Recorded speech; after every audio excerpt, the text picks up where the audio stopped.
देखिए, ध्यान की गहराई में अगर आप उतरना चाहते हैं तो इन 4 चरणों का अवश्य रूप से महत्वपूर्ण ध्यान दें, क्योंकि ध्यान में इन्हीं का बहुत ही अच्छा रोल होगा आपके ध्यान की गहराई में उतरने के लिए।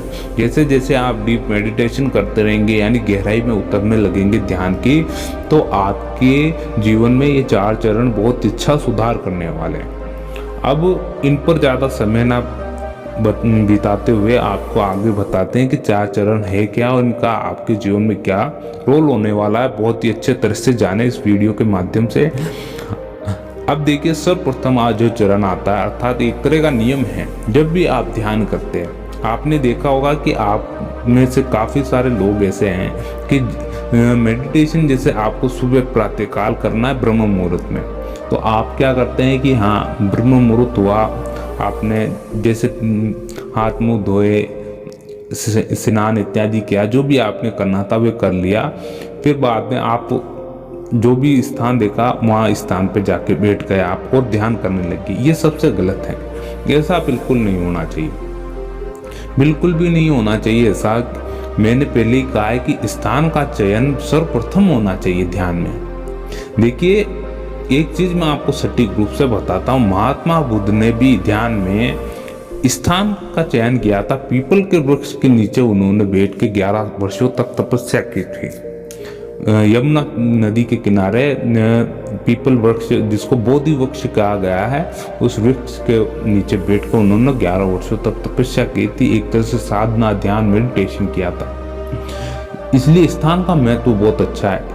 इसको दूसरी तरह से समझाना चाहता हूँ मैं आपको कि जैसे कि जब आप प्रार्थना करते, घर में एक प्रार्थना करते, प्रभु से कोई मनोकामना मांगते हैं, तो उसका जितना फल आपको वहाँ नहीं मिलेगा जहाँ पर आप कर रहे हैं, घर के अंदर ऐसे स्थान, उससे अधिक फल आपको वहीं मिलेगा जहाँ पर ऐसी प्रार्थनाएं की जाती है, वंदनाएं की जाती है, प्रभु को अर्जी बताई जाती है। जैसे कि मंदिर हुए, देव स्थान हुए, जहाँ पर काफ़ी अच्छी मान्यताएं हैं, ऐसे स्थान पर जाना अच्छा रहता है। इसलिए स्थान का बहुत अच्छा महत्व रहता है साधकों के लिए, साधक यानी लोगों के लिए, प्रत्येक व्यक्ति के लिए स्थान का बहुत अच्छा महत्व रहता है सकारात्मक जीवन शैली जीने के लिए, आध्यात्मिक रूप भी इस जीवन शैली को बनाने के लिए। दूसरा, इस चीज को ध्यान रखें कि समय का प्रबंध बहुत अच्छे से करना पड़ेगा आपको। ध्यान की गहराई में आपको उतरना है, यानी डीप मेडिटेशन में जाना है, बहुत ही डीप मेडिटेशन में, तो समय का बिल्कुल अच्छे से ध्यान रखें। समय को टाले ना बिल्कुल भी। जिससे समय हुआ, आप सही समय पर उठ गए, सही समय पर जाके उस स्थान को ग्रहण कर लिया, अर्थात बैठ गए आप और ध्यान में लग गए। इस चीज का आपको महत्वपूर्ण रूप से ध्यान रखना पड़ेगा। अब इसलिए कहा गया है, देखिए, सही समय पर ही, जैसे कि आपको काफी लंबा समय हो गया, आपने 15-20 दिन, महीने भर उसी समय पर ध्यान किया और स्टार्ट हो जाते हैं, यानी ध्यान करना स्टार्ट हो जाते हैं, शुरू हो जाते हैं। तो अब इसका तात्पर्य क्या है कि देखिए, सही समय पर वो सकारात्मक ऊर्जाएं होती है जो वो उसी समय एक्टिवेट हो जाती है। अब आपको ये पता लगाना है कि आप सही समय पर उठें और जाके वहां बैठ जाए और ध्यान करने लग जाए, ताकि वह आप के चारों तरफ जो सकारात्मक दिव्य ऊर्जाएं फैली हुई है, वे आप उसको ग्रहण कर सके। इस चीज का ध्यान रखिए सही समय पर। जैसे कि 4 बजे उठे, 4:30 बजे आपको बैठना, कैसे भी करके, तुरंत भाव से। तीसरा, बहुत ही अच्छा है कि आपको ध्यान में एक मुद्रा का चयन करना पड़ेगा। एक मुद्रा का तो चयन करना ही पड़ेगा। कोई सी भी मुद्रा हो जो आपको कंफर्टेबल लगती हो। आपको ज्ञान मुद्रा में बैठना है, हाथ के ऊपर हाथ रखकर बैठना है, किसी भी प्रकार के, लेकिन कोई भी मुद्रा लगाएं आप, कमर सीधी ही होनी चाहिए। आपको कमर बिल्कुल सीधी रखनी है।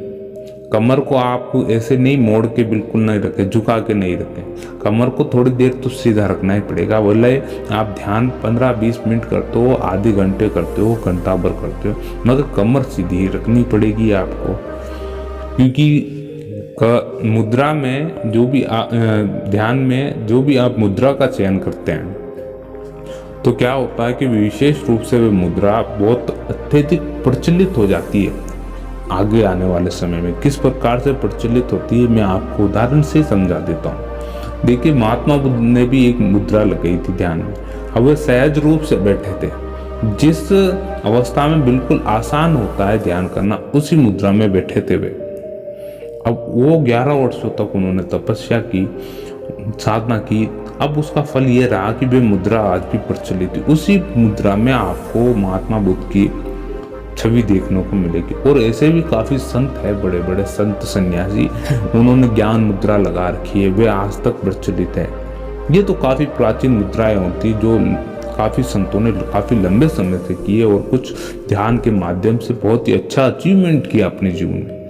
इन चीजों का बहुत अच्छे से आपको ध्यान रखना पड़ेगा अनिवार्य रूप से कि मुद्रा का ध्यान में मुद्रा का जरूर चयन कर ले। अब अंतिम में आपको बताता हूँ, इस चीज का आप विशेष रूप से ध्यान रखें। प्रत्येक साधक, कोई भी बच्चा हो, पुरुष हो, स्त्रियां हो, कोई भी सुन रहा हो, इस चीज को आपको अवश्य रूप से ही ध्यान रखना है। अब वह है क्या कि आप जो ध्यान कर रहे हैं, आप जो मेडिटेशन कर रहे हैं, आप में से अधिकांश व्यक्ति ऐसे हैं जो मेडिटेशन लगातार बिल्कुल नहीं करते हैं। ये बिल्कुल गलत बात है। देखिए, मेडिटेशन को ऐसे माने कि प्रत्येक दिन आपको स्कूल जाना है, प्रत्येक दिन आपको ऑफिस जाना है और प्रत्येक दिन आपको कुछ ना कुछ प्राप्त होगा, है ना। यानी इसको लालच में डाल के रखे एक तरह से कि ध्यान करेंगे तो आपको कुछ पैसे मिलने वाले हैं, ध्यान करेंगे तो किसी ना किसी दिव्य शक्ति के दर्शन होने वाले। लालच में डाले हुए ही रखें कि नहीं, हाँ कुछ ना कुछ अचीवमेंट होएगा ही होगी, आपको कुछ ना कुछ चीज प्राप्त होगी, कुछ ना कुछ चीजें दिखेंगी। तो फंसा के रखें और निरंतरता से करते रहे। इस चीज का अवश्य ध्यान रखें कि ध्यान को निरंतर करना बहुत आवश्यक है।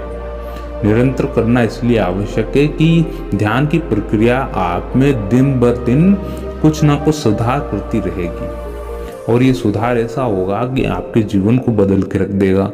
निरंतर ध्यान करने से आपके जीवन में काफ़ी अच्छा सुधार होगा। काफ़ी हद तक आप में काफ़ी सारी विकृतियां हैं भीतर, जो मानसिक रूप से, मनोवृत्ति रूप से है, शारीरिक रूप से, फिर धीरे धीरे बाहर होती जाएगी।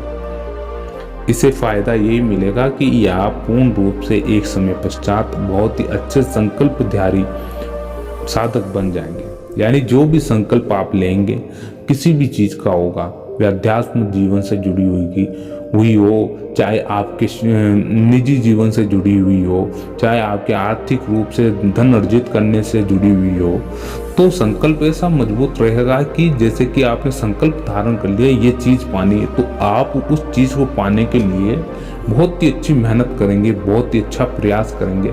इसलिए इस चीज को बहुत अच्छे से समझाया गया। इसलिए 4 चरणों का अर्थात 4 नियमों का अवश्य पालन करें। ध्यान में स्थान का चयन जरूर कर ले और जिस स्थान पे, आंगन पे कभी ना बैठे, आसन लगा के, और आसन अलग रखें कि उस आसन पे केवल आप ही बैठे।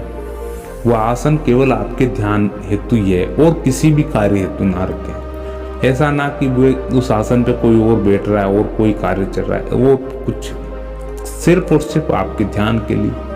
समय का विशेष रूप से ध्यान रखें, मुद्रा का चयन रखें और बस है कि निरंतरता से करते जाएं। इसका परिणाम आपको स्वयं को पता चलने लग जाएगा, स्वयं के अनुभव में आने लग जाएगा, क्योंकि आप महसूस करने लग जाएंगे उस चीज़ को।